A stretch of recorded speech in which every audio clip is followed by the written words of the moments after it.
अगर आपको हिंदी में कुछ भी नहीं आता और बोर्ड परीक्षा आप देने चले गए हो तो आपको आखिर कौन सी ट्रिक अप्लाई करनी है, क्या ट्रिक आपको अपनाना है, आज की इस वीडियो में आपको बताने वाला हूं। बिल्कुल आपके बहुत अच्छे नंबर आप लेकर आने वाले हो अपनी बोर्ड परीक्षा में।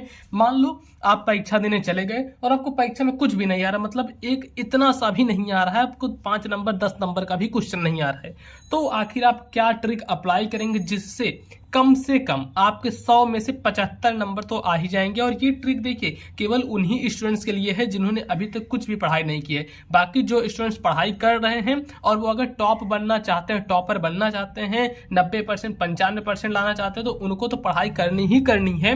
बाकी ये ट्रिक अपनाकर वो कुछ नंबर और एक्स्ट्रा गेन कर सकते हैं। बाकी ये देखो जो एकदम कमजोर बच्चे मैं उनको बता रहा हूँ 70 से 75 आराम से आपका आ जाएगा। बस जो ट्रिक मैं इस वीडियो में आपको बताने वाला हूँ आपको वो ट्रिक अप्लाई करने हैं जब आप बोर्ड परीक्षा देने बैठोगे, और उसके बाद जब आपका रिजल्ट आएगा तो आप भी याद रखोगे कि आखिर मैंने बहुत अच्छा किया था जो मैं ये ट्रिक देख कर गया था। ये ट्रिक आपको वहीं पर अपनाना है। देखो बोर्ड की copy same to same as it is रहेगी, जैसे ये है सेम टू सेम ऐसे आने वाली है आपकी बोर्ड की कॉपी, ऐसे ही रहेगी। अब आपको इसमें आखिर क्या अप्लाई करना है क्या नहीं, सबसे पहले आपके पास एक स्केल होनी चाहिए, ऐसे एक काली पेन होनी चाहिए, एक नीली पेन होनी चाहिए, बस इतनी चीजें हैं तो आप बहुत अच्छे से कर पाओगे। अब मैं आपको बताता हूं आपको क्या करना है।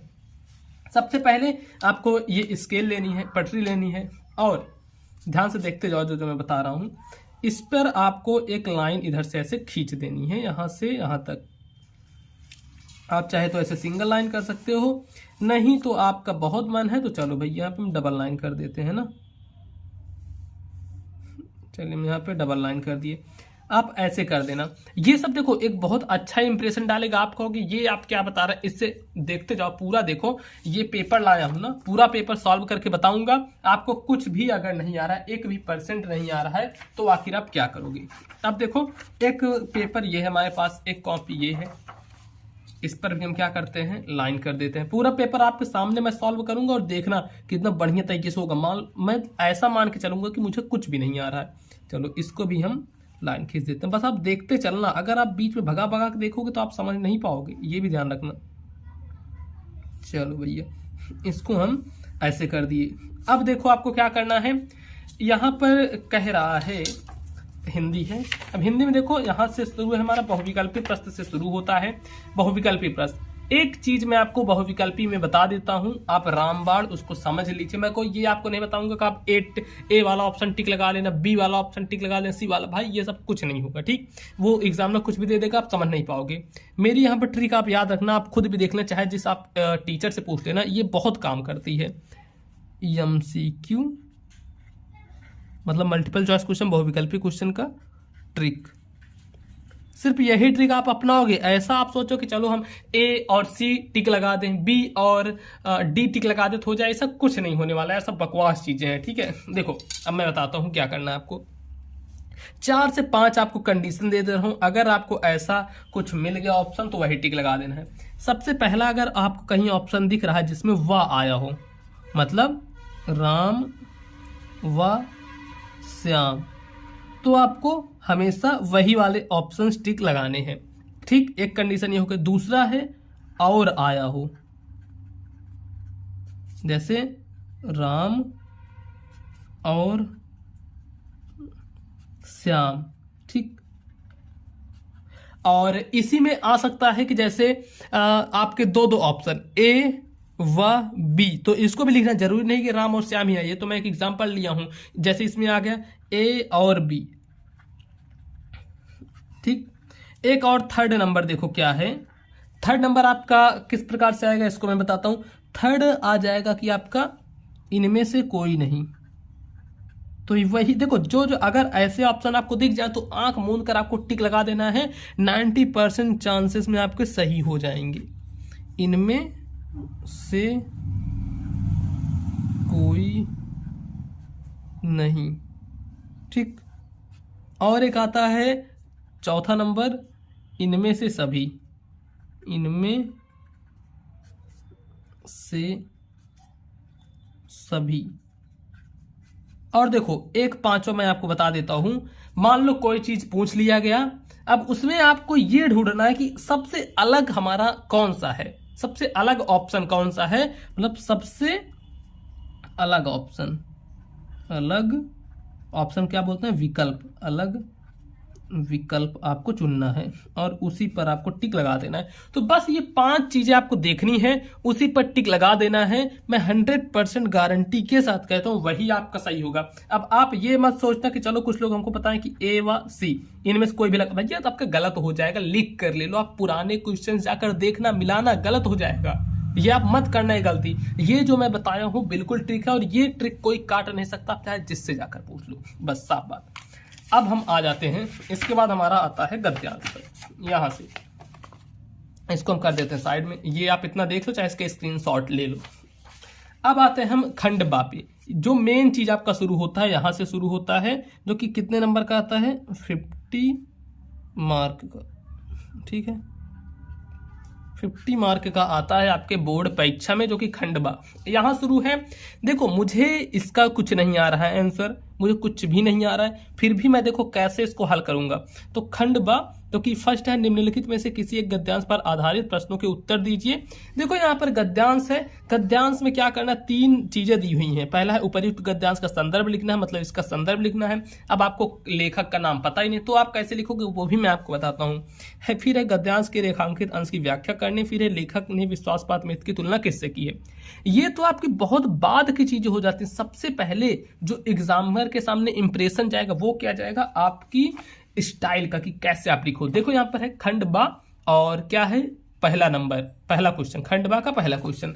तो आप यहां पर डालोगे, क्या डालोगे, देखो मैं बता देता हूं आपको क्या करना है। लिखना है आपको प्रश्नोत्तर संख्या, सॉरी पहले आपको खंडबा लिख देना है यहां पर, खंडबा। अब ऐसे खंडबा लिखकर छोड़ नहीं देना है, आपको उठाना है अपना हथियार मतलब स्केल, इससे आपको कर देना है एक अंडरलाइन, खंडबा के नीचे अंडरलाइन। फिर लिखोगे आप प्रश्नोत्तर संख्या 1,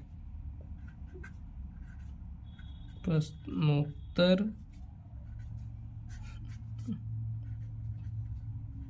संख्या 1, ठीक। अब डालोगे प्रश्नोत्तर संख्या 1, इसके नीचे भी आपको अंडरलाइन कर देना है। देखते चलना, बहुत ही मजा आने वाला है आपको। अब कैसे कैसे मैं करूंगा, इसके नीचे भी आप कर दिया अंडरलाइन, इतना हो गया। अब यहां पर आपको उठा लेना है पेपर। पेपर में देखो क्या लिखा गया है, उपयुक्त गद्यांश का संदर्भ लिखिए, मतलब इसका आपको संदर्भ लिखना है। तो आप यहां पर डालोगे फर्स्ट, क्या लिखना है आपको, संदर्भ लिख दो, संदर्भ। भले आपको पता नहीं है लेकिन हेडिंग आप जरूर से इतना लिखोगे। अब इसके बाद फिर इसके नीचे भी आप स्केल्स लाइन करना। ये सब क्या है ना, जब एग्जामिनर आपकी कॉपी खोल के देखेगा तो वो पहली नज़र में ही आपको नंबर दे देगा, इतना ध्यान रखना, वो पहली नज़र में ही देखेगा और आपको नंबर दे देगा, बस। अब देखो संदर्भ, संदर्भ कैसे लिखोगे, लिखा उपयुक्त गद्यांश का संदर्भ लिखिए। तो आपको इसके लेखक वगैरह नहीं पता है तो आपको एक बार क्या है, गद्यांश को पढ़ना है। देखो यहाँ से हम पढ़ रहे हैं, विश्वासपात मित्र से बड़ी रक्षा रहती है, जिसे ऐसा मित्र मिल जाए, विश्वासपात मित्र। देखो मित्र के कितनी बार यहाँ पर, मतलब मित्र का नाम बहुत बार यूज हुआ है, तो आप इससे समझ सकते हो ये जो पाठ किस पाठ से लिया गया है, मित्रता पाठ से लिया गया है। इतना तो यार आप आइडिया लगा ही लोगे, अनुमान लगा लोगे, मित्र आ रहा है बार बार। तो आपको यहाँ पर संदर्भ कैसे लिखना है, ये आप सब में इतना चीज डालोगे कि प्रस्तुत गद्यांश हमारी पाठ्य पुस्तक हिंदी की, इतना आप याद कर लेना, प्रस्तुत गद्यांश हमारी, प्रस्तुत गद्यांश हमारी पाठ्य पुस्तक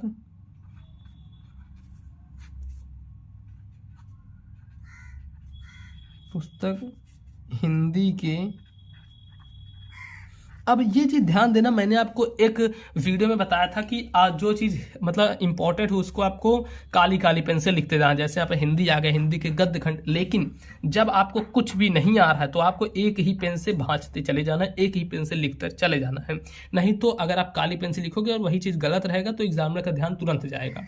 वो चीज काली पेन नीली पेन का मतलब मेन चीज तब उपयोग किया जाता है जब आपका एकदम क्लियर है कि 100% सही हो, तो इतना ध्यान रखना। चलो, प्रस्तुत गद्यांश हमारी पाठ्य पुस्तक हिंदी के गद्य खंड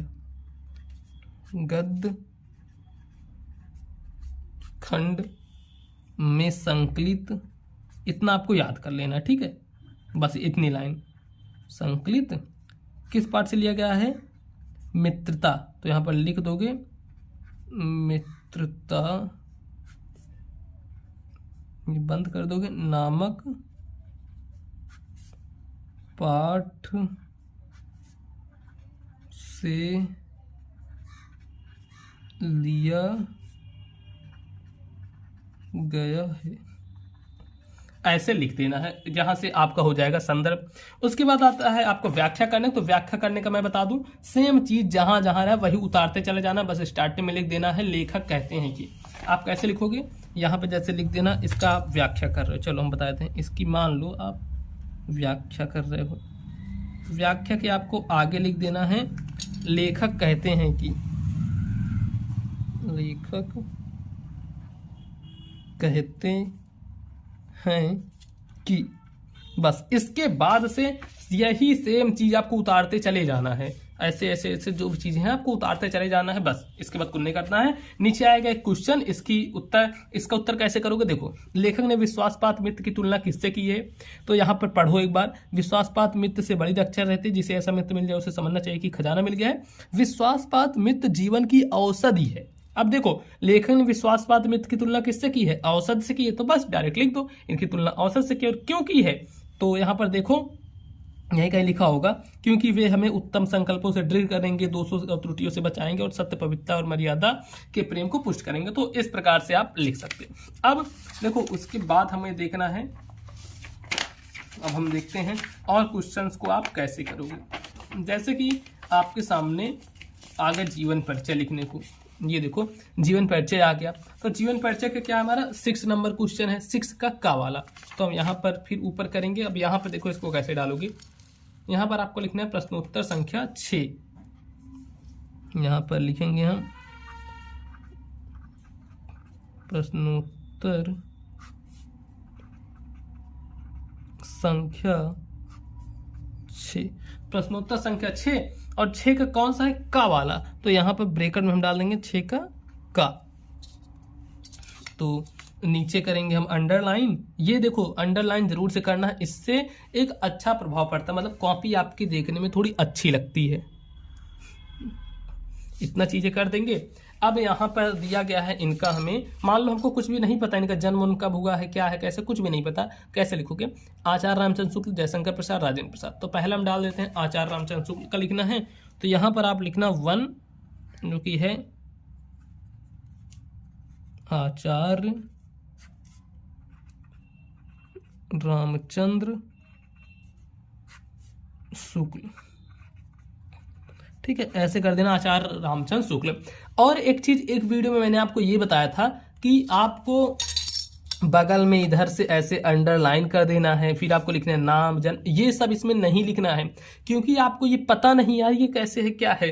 तो आपको ये चीज बिल्कुल भी नहीं करना है। ठीक, ये तब करना होता है, ऐसी चीजें हाईलाइट तब करना होता है जब आपको वो चीजें याद रहें, जब नहीं याद है तब आपको नहीं करना है। ठीक है, आचार्य रामचंद्र शुक्ल लिखे। अब देखो हम यहाँ पर क्या करेंगे, अब हमें इनका लिखना जीवन परिचय। तो आपको जो भी पता हो, किसी और का जीवन परिचय पता है तो और का लिख दीजिए, सिर्फ नाम की जगह पर इनका नाम आप लिख दीजिए। जब ऐसे लिख सकते हैं कि देखिए अपने मन से आचार्य रामचंद्र शुक्ल, इतना लिखे। अब आपको ये पता है कि ये हिंदी के हैं तो लिख दो, इनका हिंदी में बहुत बड़ा योगदान रहा है शुक्ल। अब यहाँ पर लिखेंगे जी का हिंदी में बहुत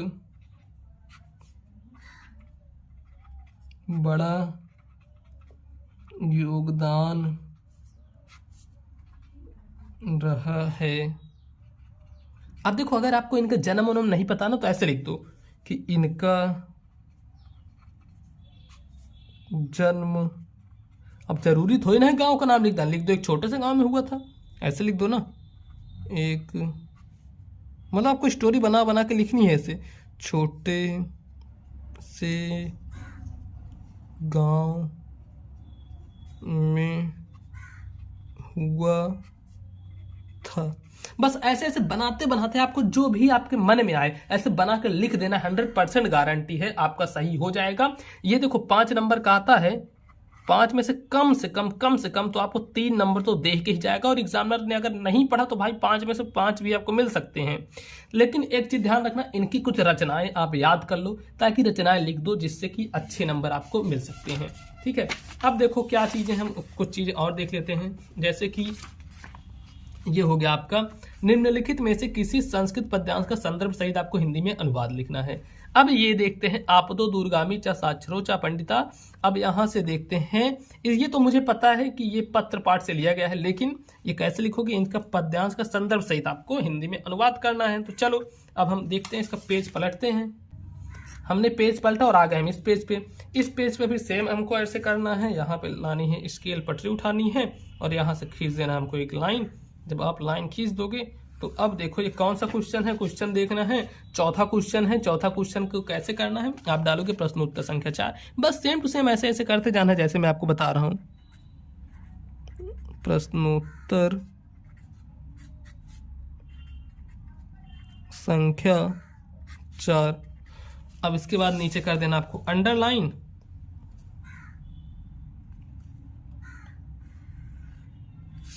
बस आपको यहां पर लिखना है संदर्भ। मान लो आपको संदर्भ आ ही नहीं रहा था, आप कैसे लिखोगे। कुल मिलाकर आपको बोर्ड परीक्षा में कॉपी भरने से मतलब होता है, जरूरी नहीं कि आप सही लिखो। ये सिर्फ आपके लिए ट्रिक है, बस मैं आपको बता रहा हूँ, आप जितना अच्छे से भर पाओ। लेकिन ये नहीं कि एकदम उल्टा सीधा लिखो। देखो हिंदी से रिलेटेड लिख दो, कुछ भी लिख दो, नंबर मिल जाएगा। आप लिख ट्राई कर लेना। देखो ये क्या है आपका संस्कृत खंड, तो आप ऐसे लिख सकते हो, प्रस्तुत संस्कृत खंड, प्रस्तुत संस्कृत खंड हमारी पाठ्य पुस्तक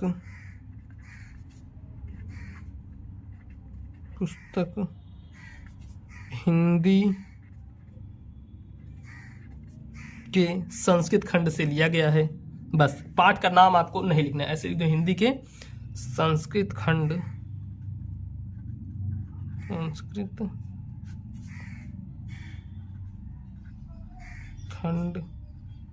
से